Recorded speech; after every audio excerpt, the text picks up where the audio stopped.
All right, it's a good old-fashioned emergency pod. McCarthy might need Democratic votes, but it sounds like he's not going to get them to remain Speaker. We know that that's going to it's going to cause all sorts of chaos, and we're live to monitor it as it happens.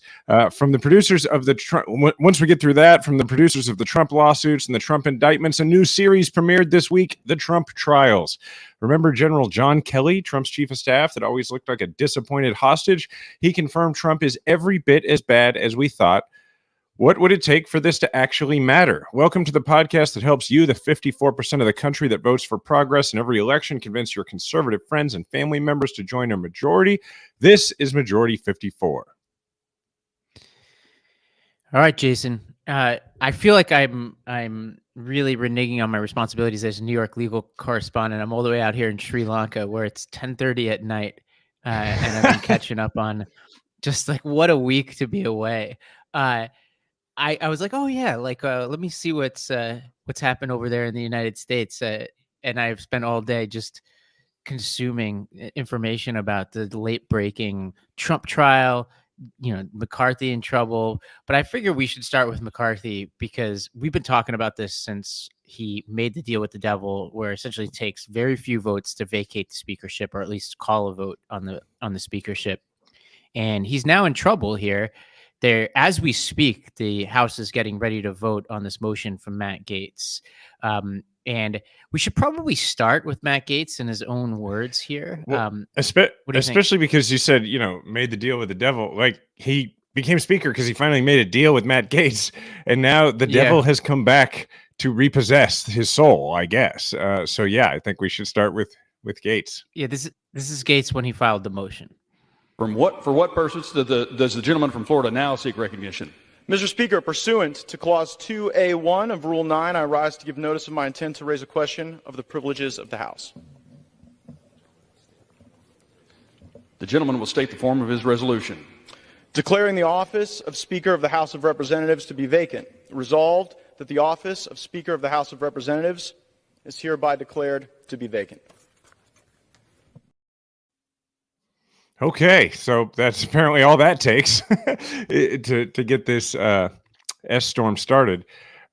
So now, what's going on right now, Ravi? Do you know from Sri Lanka, or you want me to do my best? Well, from what I understanding, they're getting ready to vote, and everybody's confirming what they plan to do. So certain, Republicans who are on the fence are stating their intentions. So Dan Bishop, for instance, just tweeted essentially that he is going to support McCarthy. Others have done videos and tweeted the opposite. It looks like McCarthy, Gaetz has the votes to vacate the speakership unless Democrats come to McCarthy's aid. Hakeem Jeffries has said that Democrats will not support McCarthy, and certain members of the sort of problem solvers coalition, like the more centrist Democrats like Abigail Spanberger, have also indicated that they do not plan to support McCarthy. So unless they're lawyering their language and they plan to vote present, for example, which is one thing they could do. The Democrats could vote present and change the math, but it doesn't seem like they intend to do that. It doesn't seem like they intend to do anything to help McCarthy. Yeah, so for people who don't know, if they vote present, the way it changes the math is it's just like decreases the, like you need a percentage of the people who are voting, right? So, what I wanted, before we even go down the road of like what's going to happen with the Republicans, I think it's important to talk about what could have happened with the Democrats and what I think McCarthy may have been hoping for. Because I can remember when I was in the State House, we had, there was a Republican majority, we had a Republican speaker, but there were certain things, because at that time they didn't have a supermajority, so it's a little different because it wasn't about a speaker's vote, but there were certain times when they wanted to move forward, they wanted to bring a bill up and then be able to call a vote on it. And in order to do that, they, at that time, needed a few Democrats to vote with them. And there were 3 or 4 Democrats who would occasionally do that. And they would get things like prime committee assignments. They got stuff that is really trivial, but it was a big deal to people in the House. Like they got to have their office on the 3rd floor where the House chamber was, which everybody else there was a Republican. So there was a path for that to happen. Like there's a world in which McCarthy does a power sharing, not even a power sharing agreement, just picks off a few centrist Democrats and gets they get all sorts of stuff. They can go back to the district and say, yeah, look at what I got because of this. But interestingly, they had a caucus meeting and they took everybody's phones so that there wouldn't be like recorded leaks at least. And they probably had it out. There were probably some people who were getting up and saying, look, we don't know what they're going to come up with if it's not McCarthy. People making a case for that. And ultimately came out, and so far they're saying we're totally united. Like none of us are going to step in and save you. That is a big, big deal. Now McCarthy has then turned that into, I'm not going to do any sort of deals with the Democrats. I'm up or down with the Republicans. I think if it was on the table, he might have done it, but I think it was taken off the table pretty fast. Yeah, I think the problem for McCarthy is that he can't be trusted. That's what Spanberger talked about. Honestly, it's actually what both sides seem to agree on here is that McCarthy, he's been going to his hardline Republicans and promising one thing, and then he's been promising something else to Democrats. And a lot of what it seems like his camp wants to promise Democrats in exchange for their support is that he would uphold his previous agreements. So it's like, if you've ever been in a negotiation before, this is a no-go. And I'm glad Democrats are standing up to him on this. Like essentially saying, if you do this next thing for me, I'll do the thing I promised I would do before. And that's just not enough. Anybody who has a 10-year-old, no, like this is a regular negotiation that gets shot down in my house. It's like, hey, no, you're supposed to do the dishes you're supposed to like put the dishes away out of the dishwasher in the morning before you do anything else. Yeah, but if you do this, then I will do it. No. See, you're just supposed to do it. That's how it works. Right. And yeah, now, very similar. I could see some Democrats playing the game of the motion to vacate. The voting present if McCarthy tinkered with the rules of the House. Which I'll get back to. But here's a tweet from Jake Sherman, who's from Punchbowl and seems to be really knowledgeable about this stuff. He lays out a few scenarios about what can happen here. One is McCarthy wins, which, as Jake Sherman noted, is unlikely. Two is McCarthy loses on the floor, but tries to grind it out with several more votes. It's a repeat of what happened in January. So he keeps negotiating as this moves along. Three is that McCarthy loses and leaves, and there's a scramble for leadership. Scalise, who's in the middle of medical treatment and doesn't seem to be available, is the leading contender. Emmer. There's a couple other options, but nobody, even Gaetz, seems to be floating any names. In 98, the precedent here is delay pushed Denny Hastert into Speaker's chair. That'll happen within a day. And then the fourth option is that this could drag out for a while with no speaker. And they will have to stay in session until they find a new speaker. And that seems like the most likely scenario, which is really scary. So I think although it makes a lot of sense for Democrats to be principled on this, I have to admit that although that's my instinct, I'm not sure I understand what the world looks like without a speaker. And so I'm not fully comfortable with the chaos right now. And in that sense, I think it's important for Democrats to be principled, but also to stay at the table and just hear out ideas for how do we resolve this. I'll tell you why I'm comfortable with the chaos. I'm just worried about the result of the chaos, but I'm comfortable with the chaos. I'm comfortable with no speaker because the Republican control of the House is, for the most part, going to produce nothing in the next 20, 30 days of real value, right? Like you're going to have to pass a budget again. And, you're going to have to pass either a budget or continuing resolution in 40 some days now. But in the short term, it's like again, going back to when I was in the State House and it was controlled by Republicans, the way it worked was you couldn't filibuster, but you had, once you got the mic, you had 15 minutes that you could talk for. And so our whole job as you got toward the end of session and they were trying to pass all this terrible stuff was to get up and talk for 15 minutes as much as you could. It was like a relay. Just get up, talk about whatever you could for 15 minutes and try and keep them from stopping debate, because the longer it took the House to do anything, the less likely it was that really, really bad stuff got sent on to the Senate and possibly to the governor. The same deal here. So if it goes for a bit, I think that's probably all right.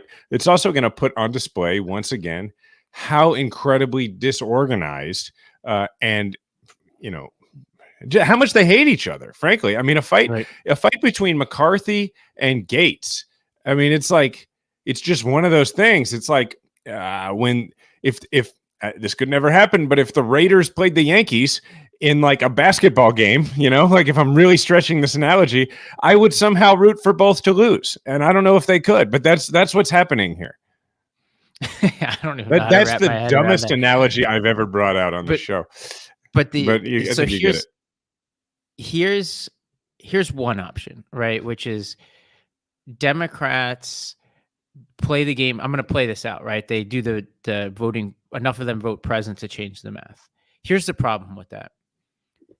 Unless they change the rules around how many votes it takes to keep pulling these motions to call into question the speaker, this will just keep happening. And actually, McCarthy will lose more votes over time from his Republican colleagues who see him cooperating with Democrats. So that's why the rule change has to be a part of this. Like if the Democrats in any way make life easier for McCarthy, he needs things. And this is what I think it was Jayapal said, which is like, it was somebody, either Jayapal or somebody within the Progressive Caucus said the only scenario which we would even consider talking to Republicans on this is if whatever is agreed to is codified in something binding at the outset, because we don't trust them at all. And I think she was alluding to rules changes.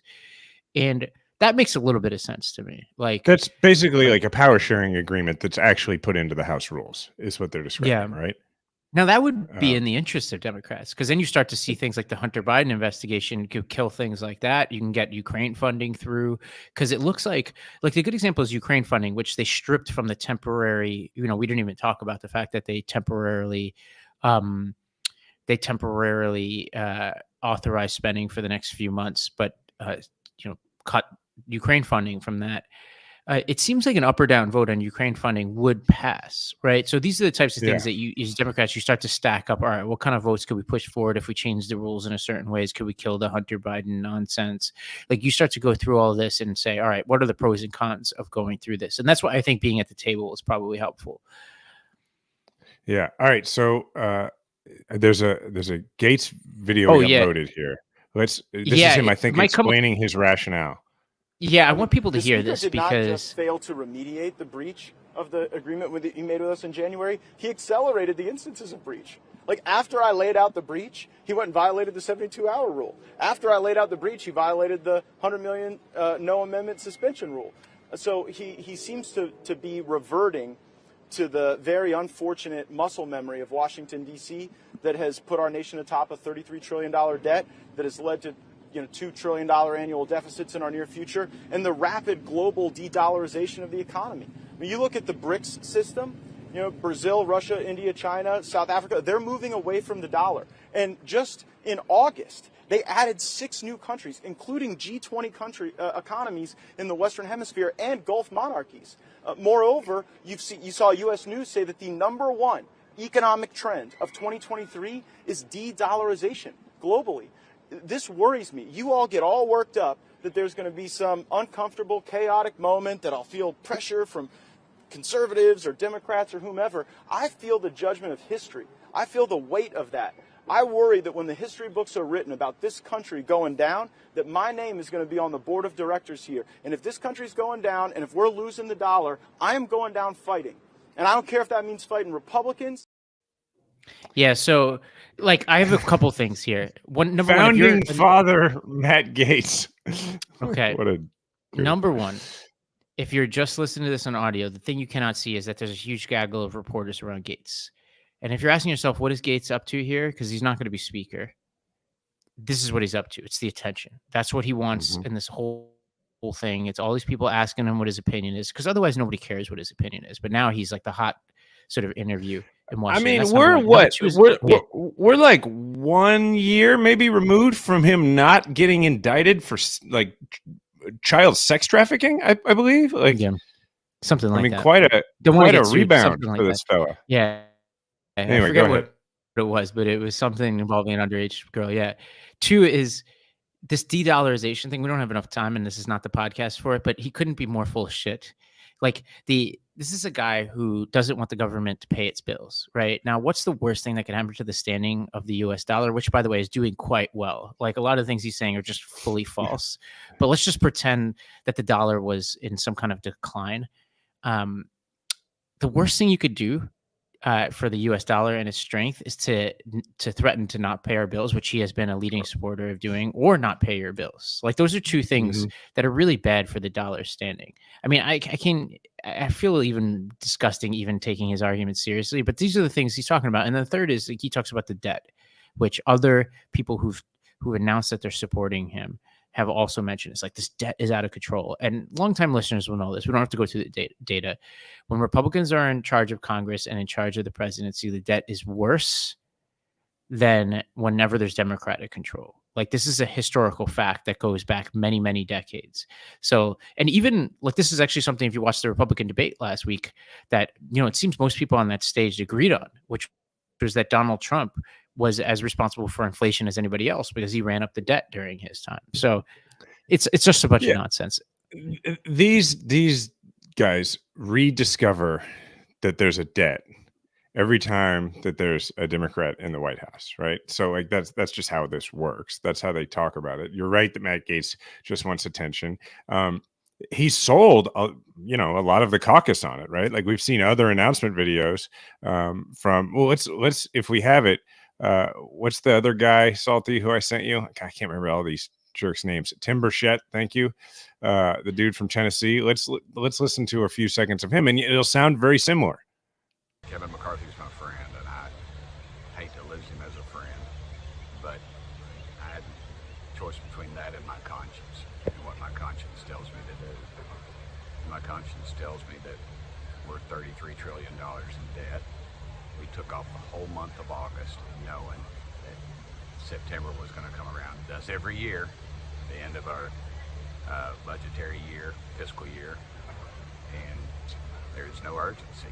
And then we just do a continued resolution, kicking the can 45 days down the road, and then that will be right up against the Thanksgiving holiday, and then we'll put in an omnibus, which is a big bill. It's more spending, more grease, more lobbyists, more special interest. The big boys will stay in power, and at some point we just got to say enough is enough, folks. All right. The reason I wanted to play this is this points to a very interesting thing about legislative bodies. And it's like any other workplace, right? Or high school that you've ever been in. There tends to be very strong personalities that influence some of the less strong personalities. And what's wild about that in a place like Congress is like that dude Burchett, I looked him up. He was the mayor of somewhere in Tennessee, and then he ran for Congress and won. Like, as a rule, people who get elected to Congress, for most of them, they have some pretty strong personalities. Doesn't mean they have like strong brains, but it doesn't mean they don't. It just, the two things they don't always automatically equal one another, but it tends to be people with some degree of dynamism who got themselves elected to something. But even though that's the case, there are people who have seniority, people who understand how the media works, people who can work the system, who can influence the other people. So what you end up with is you have somebody like Gaetz, who is just super cynical. He's the kind of guy who in state legislatures is pushing the idea that there's fraud, and that's why we got to have photo ID and all this. And then you have people like this Burchett character, as far as I can tell, or Burchett, or however you say it, who really seem to believe this stuff. Like Tim Burchett, whatever, however you say his name, is talking about this. Tim is talking about this. Like, he really believes if they get a different speaker, we're going to zero out $33 trillion in debt. Now, you don't have to know anything about Matt Gaetz to listen to what he said and go, that dude doesn't believe a word of what he's saying, right? But a guy like Timmy there, he's buying into it. And that's just the interesting thing about this, is that people like Gaetz can bring other people along. And you get a guy like Timmy who I think genuinely thinks he's making a vote of conscience. But what it all comes down to, and what people should take from this, what they should talk to their friends about when this comes up, is that what guys like Gaetz and his followers are ultimately upset about is that Kevin McCarthy worked with the other party to keep the government from closing. Like, that's why they're mad, right? Yeah. Yeah. That's why they're mad. Well, Tim Burchett, what I find fascinating, he's on the government oversight committee. So you'd be like, he wants urgency around the debt. So this guy must be like appalled by all this time they're spending on Hunter Biden. But if you do a simple Google search, you'll find quite the opposite. He seems pretty jazzed about that inquiry, and seemed to spend the whole month of August talking about nothing but Hunter Biden. And so, yeah, I don't know. This is going to keep developing. I think over the course of this podcast, we're just going to have to keep updating this, even though we move to other stories, including it seems Hakeem Jeffries just had a dear colleague letter, and he said, This is big. given their unwillingness to break from MAGA extremism in an authentic and comprehensive manner, House Democratic leadership will vote yes on the pending Republican motion to vacate the chair. So they're going to vote yes. So that he's done. I mean, McCarthy's done now. Let's see. He says, we confront a serious, solemn, and sober moment. The vote that the House will cast this week in connection with the motion to vacate the chair is not about any one individual. Our responsibility as members of Congress relates to the Constitution, the principle of good governance, and the people we are privileged to serve, nothing more and nothing less. So let's see. We remain willing to find common ground on an enlightened path forward. And then you have the stuff about extreme Republican colleagues have shown no willingness to do the same. It's now the responsibility of the GOP members to end the House Republican civil war. Very good framing. Given their unwillingness to break, and this is what he says, from MAGA extremism is in an authentic and comprehensive manner, House Democratic leadership will vote yes in the pending. So he's like, look, he's basically saying, here's the deal. You don't need to waste any more time, McCarthy, trying to get the votes on this motion to vacate. We're just going to fast forward to the part where you all have a brand new vote for speaker. Like, you don't need to worry anymore about whether you're going to need a new speaker.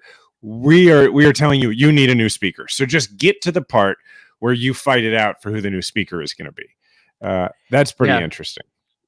I'm just not sure this is going to be better for us. That's my one worry. I would vote with him, to be clear. I would vote with him. That's the point, though. What's better, right? Like, McCarthy is, I mean, any further than you can throw him. This is the lowest bar, but McCarthy has now attempted to keep the government running. I know this is the lowest of lowest bars.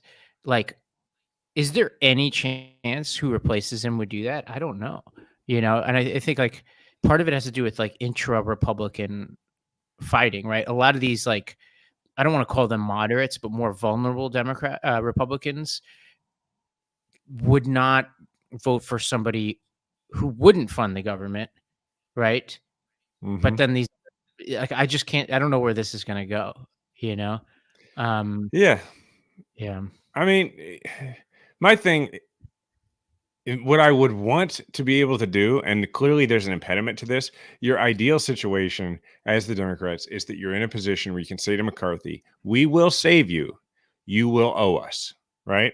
Yeah. And the problem is McCarthy he's just too afraid of the extreme right. I mean, that's why he said, I'm not going to make any sort of deal where I promise anything to the Democrats, right? It's interesting that we live in a political landscape, or that's not true. The right wing, we all live in it, but the right wing has created a political landscape where Kevin McCarthy feels that it is in his long-term political best interest, his long-term general career best interest, whatever he chooses to do after Congress, if this is, the end of at least his time in leadership in Congress, and like his long-term just quality of life, not getting harassed all the time everywhere he goes, to not make a deal with the Democrats and therefore keep the government open and try and do things that are bipartisan that might actually create progress. Like, that's wild. That, like, it doesn't make sense for him to do those things. And I'm saying, like, obviously it makes sense for the country. I'm just saying, I don't think that's much of a consideration for Kevin McCarthy. I think it's probably a consideration. I just don't think it's huge. All right. We're going to go to a quick break, and then the House should be back in session pretty soon after this break. So as they say, stay tuned. Heart health and staying healthy, especially when you have a family that you want to be able to spend as much time with as possible, is so, so important. We all have a heartfelt reason to support our blood pressure. In fact, more than half the U.S. population would benefit from blood pressure support. Super Beets Heart Chews are an easy and convenient way to support healthy blood pressure, and they promote heart-healthy energy. Paired with a healthy lifestyle, the antioxidants in Super Beets are clinically shown to be nearly 2 times more effective at promoting normal blood pressure than a healthy lifestyle alone. And with over 30,000 5-star reviews and counting, Super Beets Heart Chews are having their moment. Super Beets Heart Chews are incredibly delicious and so much better than any alternative supplements out there. I take my Super Beets Heart Chews each morning, and it really kickstarts my morning routine. After taking my Super Beats Heart Chews, I feel like I have more energy and I'm ready to take on the day. Super Beats Heart Chews are plant-based and so easy to add to your routine. No pills to swallow, no ingredients to mix or prepare. Double your potential with Super Beats Heart Chews. Get a free 30-day supply of Super Beats Heart Chews and 15% off your first order by going to getsuperbeats.com and using promo code majority. That's getsuperbeets.com, code majority. Do you know that your temperature at night can have one of the greatest impacts on your sleep quality? If you wake up too hot or too cold, I highly recommend you check out Miracle Made's bed sheets. Inspired by NASA, Miracle Made uses silver-infused fabrics and makes temperature-regulating bedding so you can sleep at the perfect temperature all night long. Diana and I have been sleeping on Miracle Made sheets for about a week now, and we are a couple, there are many of them out there, who have a strong distinction between our preferences when it comes to temperature. And so this has been kind of a game changer because I like it to be colder in the room, and the only time that she's able to accommodate that is when she wears like socks and long pants and all that. I mean, she has to bundle up. So it has been much better. We're much closer to meeting in the middle on a temperature after over 20 years because of Miracle Made sheets. The sheets are infused with silver that prevent up to 99.7% of bacterial growth, leaving them to stay cleaner and fresh 3 times longer than other sheets. No more gross odors. I mean, I don't think there's a lot of gross odors in the bed, but perhaps if she were here, she would rebut that claim. Either way, don't have to worry about it because of Miracle Made sheets. Go to trymiracle.com/majority to try Miracle Made sheets today. And whether you're buying them for yourself or as a gift for a loved one, if you order today, you can save over 40%. And if you use our promo majority at checkout, you'll get 3 free towels and save an extra 20%. Miracle is so confident in their product, it's backed with a 30-day money-back guarantee. So if you aren't 100% satisfied, you'll get a full refund. Upgrade your sleep with Miracle Made. Go to trymiracle.com/majority and use the code majority to claim your free 3-piece towel set and save over 40% off. Again, that's trymiracle.com/majority to treat yourself. Thank you, Miracle Made, for sponsoring this episode. Okay, we're going to keep a close eye on this. The House is going to come back in any minute here, so stay with us. We're gonna go back to that. But in the meantime, as I mentioned at the beginning of the show, there's Trump trials now, not just Trump indictments, not just Trump lawsuits. So we're going to talk about that while we wait to see what the House is doing. And then as soon as the House goes back in, we're going to go back to this. I don't even want to call it the Kevin McCarthy show anymore because it looks like it's not the Kevin McCarthy show. So yeah, okay. We've got this look at this. We're look at how professional this is. We have a little house this little live feed on in the corner. corner. Amazing. Yeah. Shout out to We've C-SPAN. seen pretty big time.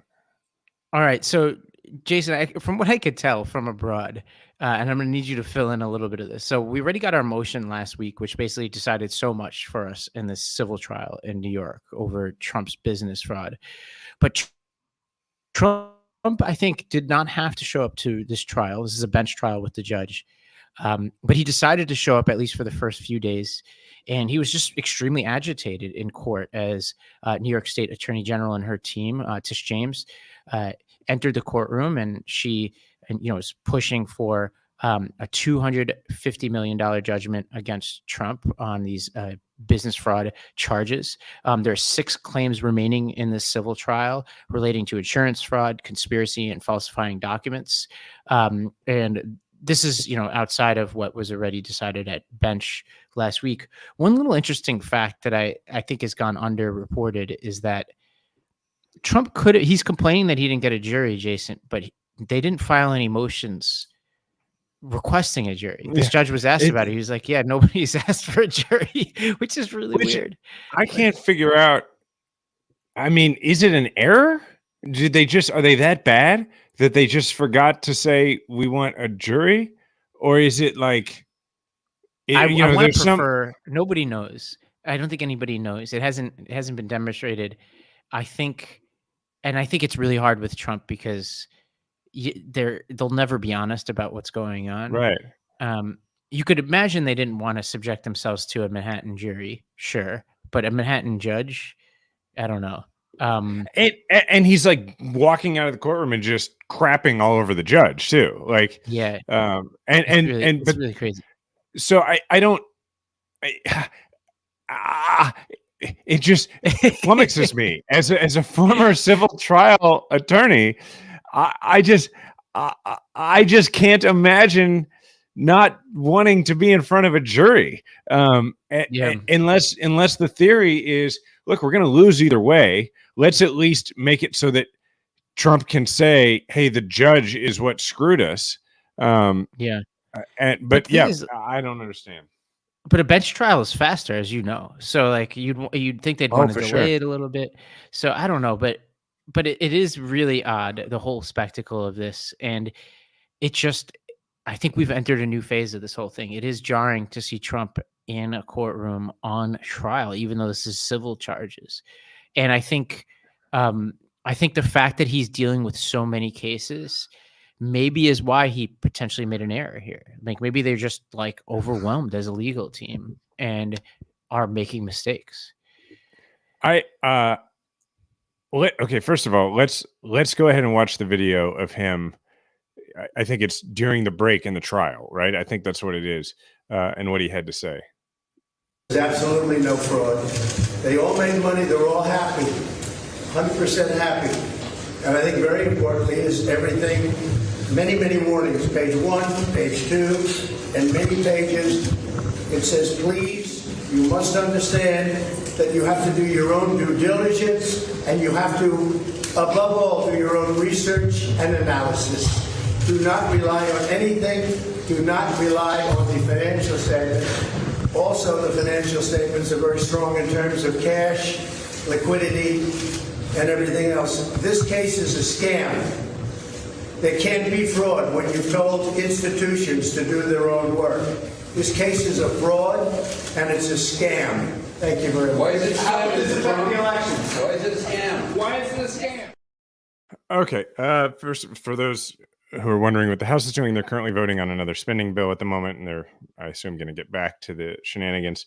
But while they're doing that, we're talking about this. Okay, a couple of things that came out at me from that clip. One, Trump doesn't read more than 2 pages of any document.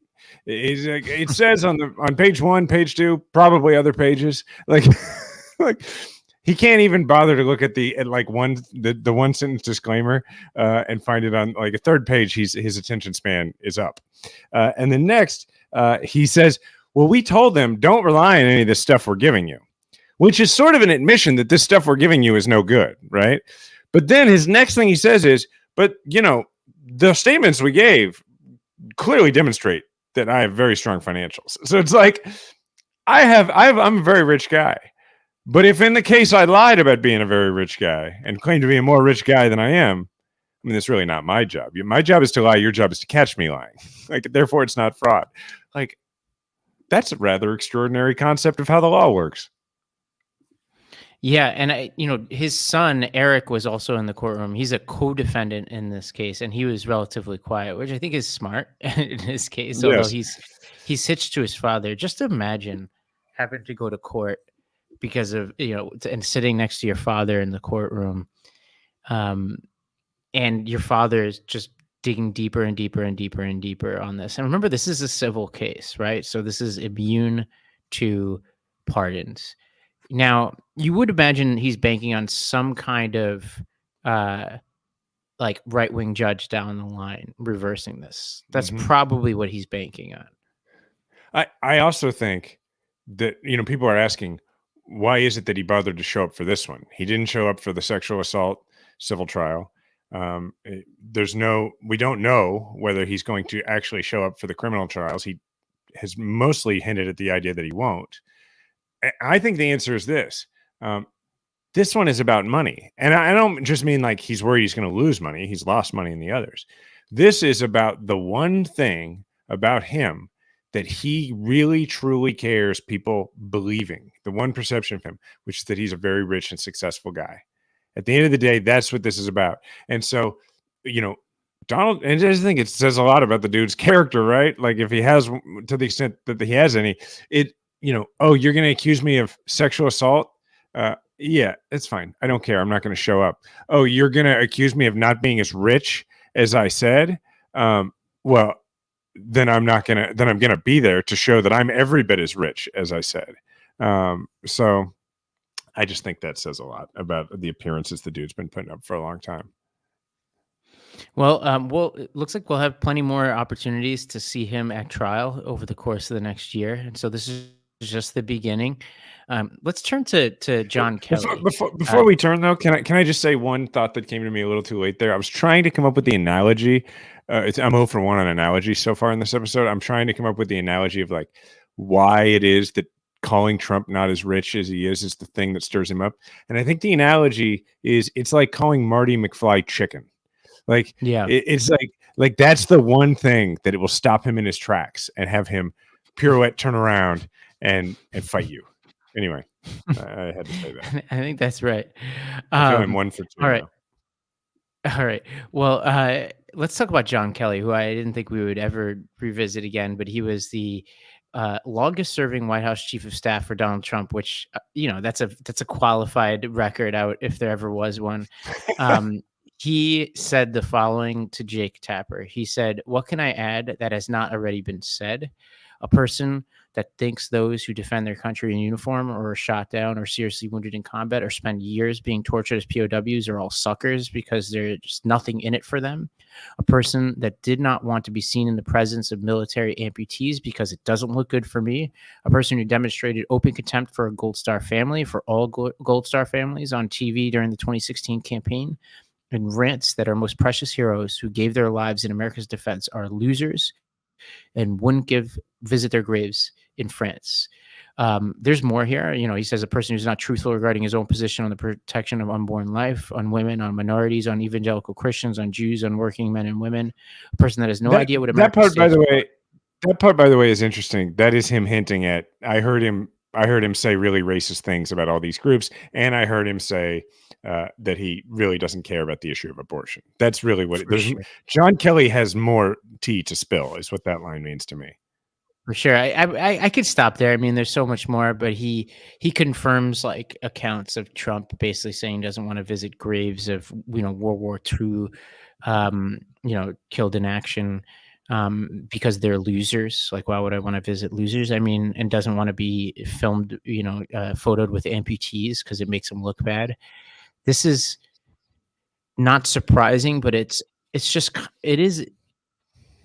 is jarring just to hear the details, even after all these years of Trump, just to hear how horrible of a human being he truly is, and how just like does the things that you'd never think a Republican would be allowed to get away with, given what they have claimed for, the patriotism that they pretend to stand for. Here's the way I think this could matter politically for Trump, and particularly in the general election, which is if you think back to the 2020 election, one of the things that happened that was very interesting that had not really happened in the past was that Biden ended up actually winning, at least polling indicated, very narrowly winning the military vote, and particularly the active duty military vote.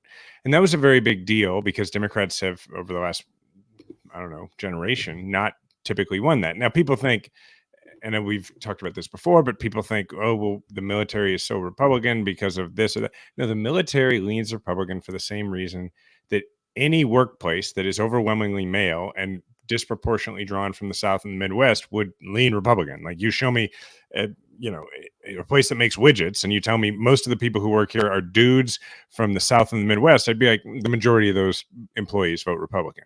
And that's what's going on with the military. It's not something about the military. And so it was a big deal that active duty military and I believe Military Times took the poll right before the election that the majority of them were going to vote for Biden. And this was right after the Atlantic article that quoted without attribution John Kelly. And it was basically that General Kelly had said these things to people. He had complained to people in his social orbit, and it had gotten back through rumor to the Atlantic, and they were not able to, as I recall, confirm that with Kelly. So they had to get people on the record saying they heard Kelly say that to them. So it was sort of secondhand. So the reason I think this can matter a lot politically is, and this is something Democrats don't want to talk about, but is that not because of necessarily the Afghanistan withdrawal. A lot of people think that that's the reason. No, it's more because of the relative inattention paid to the remaining folks in Afghanistan post the withdrawal, that there are a fair amount of vets, at least of my generation, who are pretty unhappy with Biden over that issue. I'm going to vote for Biden. I support Biden. But I have qualms with a lot of that. And I have things that I recognize that if Trump had been president, nobody would have gotten out and it would have been 20 times worse. But that's not really the standard we're working with. Right. And so Right. He's not going to be in the same strong position naturally going into this election that he was, relative terms for a Democrat, strong with the military and with the veteran vote. And so bringing this sort of stuff back to the forefront, I think, is a big deal. And it's interesting that Kelly decided now to confirm it. And I think it's clearly because Trump called for the execution of General Milley, the outgoing chairman of the Joint Chiefs of Staff. And, not surprising that General Kelly was like, no, screw you, man. I'm going to confirm all this stuff that I was nice enough to be quiet about. Yeah, it's just when you do the tally of Trump's sins, trying to pressure a foreign ally in Ukraine to investigate his domestic political enemies, harboring, top secret classified information and bragging about it, sharing it, denigrating people who serve the United States and protect the United States. I mean, you just go down the list, spurring an insurrection, refusing to give up his power until forced, pushing a conspiracy of fake electors. Like, it's honestly like they're so varied and horrible. Like each one of those would be the worst scandal of our lifetime, and that's just a few of them. It just blows my mind. And this is the kind of thing you just don't hear people talk about a lot. Like this particular one, like a lot of what Kelly said was fairly known. It's just. He was obviously a source for a lot of these stories before, and now he's just putting his name to it.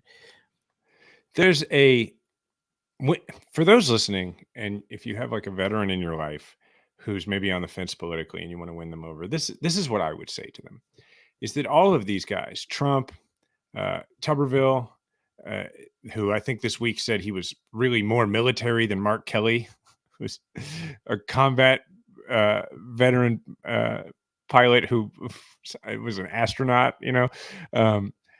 like these guys and the people who vote with them because they feel this way. We all know these folks. Here's who they are. And this is what I say to fellow vets. These guys are the guys who, when they find out you were a veteran, they get this, they didn't serve, and that's fine that they didn't serve. But then they get this enormous sense of like unnecessary inferiority and insecurity that comes up and just bubbles up within them. And here's how it manifests itself.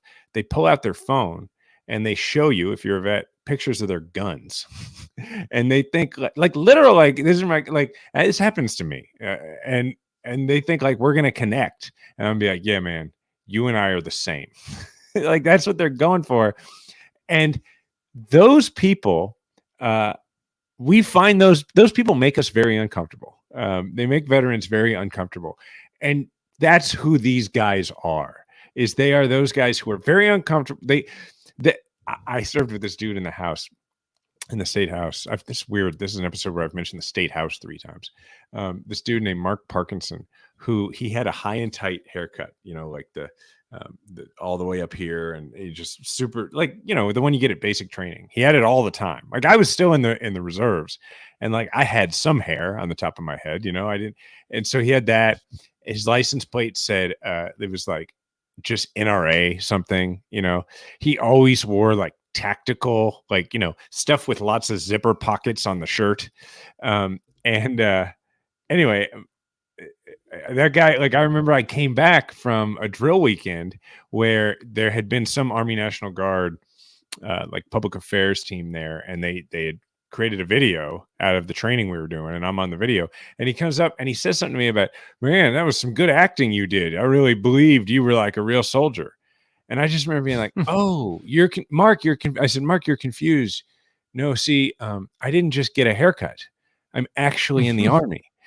But they're all Mark Parkinson. That's who all these guys are. You know, it's Trump saying about the shooting, the mass shooting. I think it was it the Stoneman Douglas? Was it, you know, I can't. There's so many, sadly, that I can't remember. Where he's like, I would have run back in and taken on the shooter. I mean, they're just so full of it, and it makes you uncomfortable. And so when you have a vet friend in your life, be like, this is who these guys are. It's this guy. Can't vote for him. Oh man. Well, that at least should make it into an ad as we round the bend into the general election. Let's come back to this House vote. So they're still voting on the spending bill, so we may not get to it in this episode. So we may have to end on a cliffhanger. But there is this news out from the House Democratic leaders. They expect 4 to 5 absences. So that changes the math a little bit. Hard to say based on this. But here's a graphic on GOP votes right now. So in Gaetz's camp is Gaetz, Crane, Good, Biggs, Burchett, your boy, Rosendale.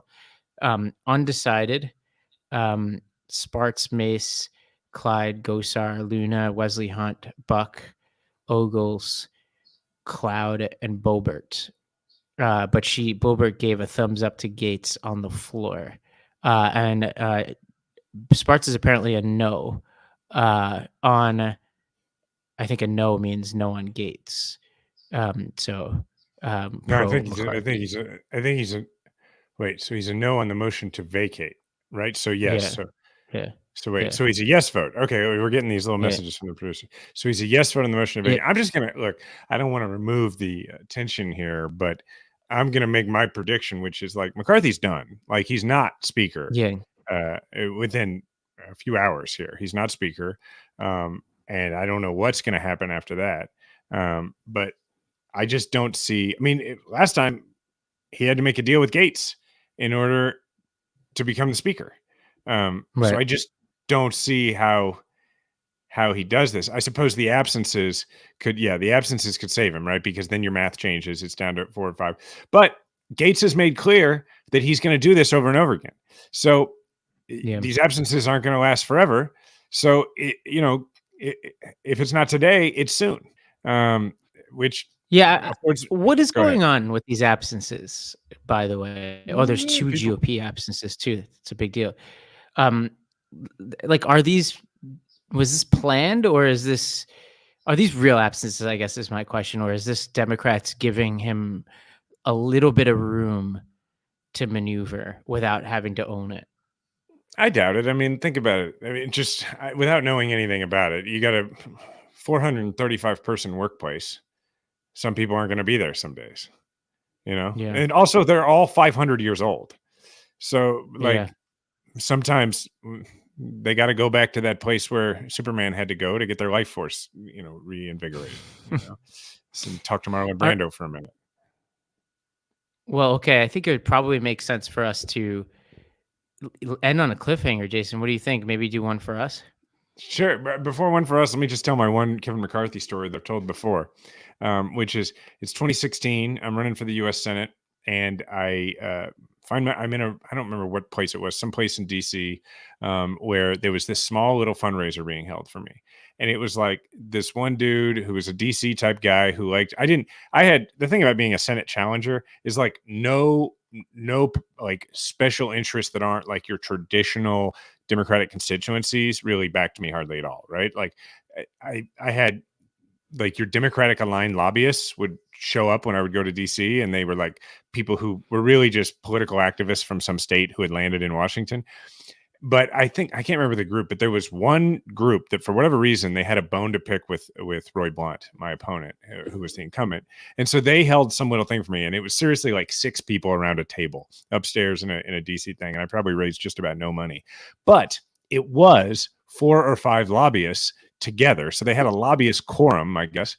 And so Kevin McCarthy was drawn to it like a fly to light, or however. God, I am just striking out on all analogies. Apparently, I can't talk on moth Tuesdays. to flame. It's only Wednesdays.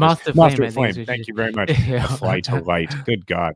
So anyway, moth to flame. Thank you. So then McCarthy comes in, and he doesn't really realize it's early in my campaign. So like, I'm not the guy from the gun ad. People don't really know me. He doesn't realize, he just thinks I'm another dude in a tie at the table. And he just starts holding court because he knows all these lobbyists. And then he brings in some other goofy Republican congressman. The next thing I know, I'm having a little small fundraiser in DC, and McCarthy and these Republicans are there. We're all sitting around.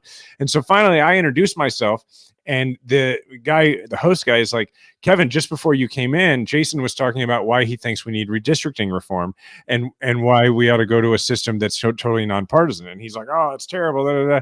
And he's like, what are you going to do? You're not going to create a competitive district out of this or this or this. And I was like, yeah, but I've looked at your district and it could totally be competitive. And he was like, and it was just really funny because like, it was only then that he realized like, oh, I just walked into a Democratic event.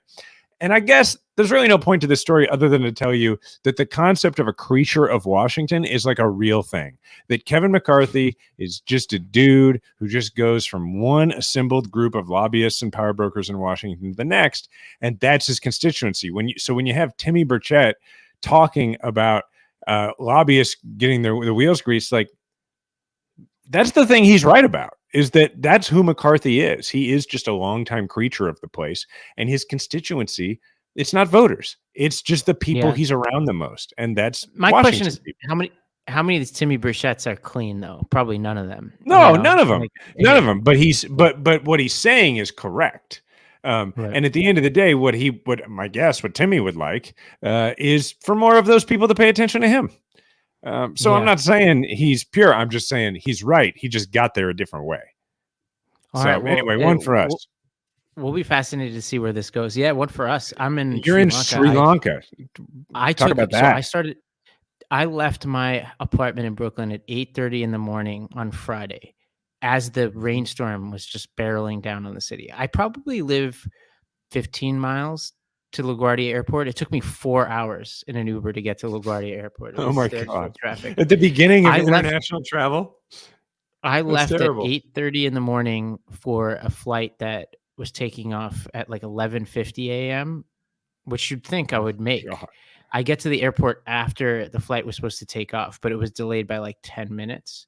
So I get through security. They hold me at security for an extra 15 minutes because the scanning machine was broken. So I'm like, there's no way I made this. At this point, it's like 12:15 for an 11:50 flight. I somehow get on the flight. I fly to Amsterdam. I have a 10-hour layover in Amsterdam. Sorry, I fly to Toronto, and then I go from Toronto to Amsterdam. I have a 10-hour layover in Amsterdam. I then get to Mumbai.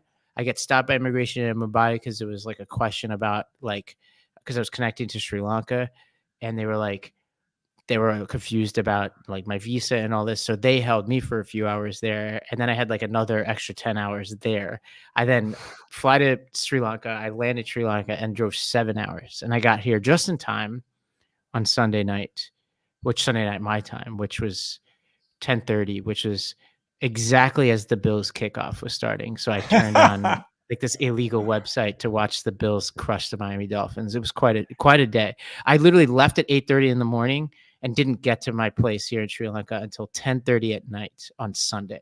It's funny 8:30 Friday, 10:30 Sunday. You were obviously very excited about that game. You were like texting me. I didn't even think about the fact that you were on the other side of the world. So yeah, that's they looked good. They looked good. All right. Well, I can't really top that in terms of a one for us. I guess the only thing I'd say, a fun thing, is that last night, so I do walk-up songs for True's baseball team. I don't know if I've told you this, that I recorded. I do like a voiceover. It's actually really fun. I should play this for you. And True changed his walk-up song, so I do the voice. And then they have like really cool like hip hop songs for 10 seconds. And so the 10-year-olds are walking to the plate like with enormous amounts of swagger, right? And True, for his little sister who was going to be at the game, asked me to change his walk-up song, and I want you to hear it. So it's my voice here. 56, True Kander.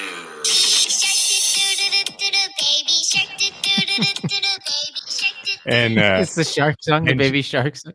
yeah, and Bella went crazy. She was like, "It's Baby Shark!" And she got up. She was so excited. And then, she wanted me to keep playing it. And I was like, "Well, how do you explain a walk-up song to a 3-year-old?" And so then she took Diana's phone and she pulled Baby Shark up on the phone. And so True's batting and Bella's up at the fence holding the phone up at full volume, being like, "True, listen, it's Baby Shark." It was adorable. And then True doubled the right. It was pretty cool. Oh, good. I was going to say that would be distracting. That's good concentration on his part. It was a very sweet, very adorable little moment. So, all right, well, we'll leave everybody on a cliffhanger. I guess go from us to either whatever's next on Meidas, and if nothing's coming up next, then you can go to C-SPAN to watch what unfolds. Remember to subscribe to Majority 54 wherever you listen to audio podcasts. Just search Majority 54 and please leave a 5-star review. Thank you to the Meidas Mighty. Remember, we all have a platform. Make sure to use yours today.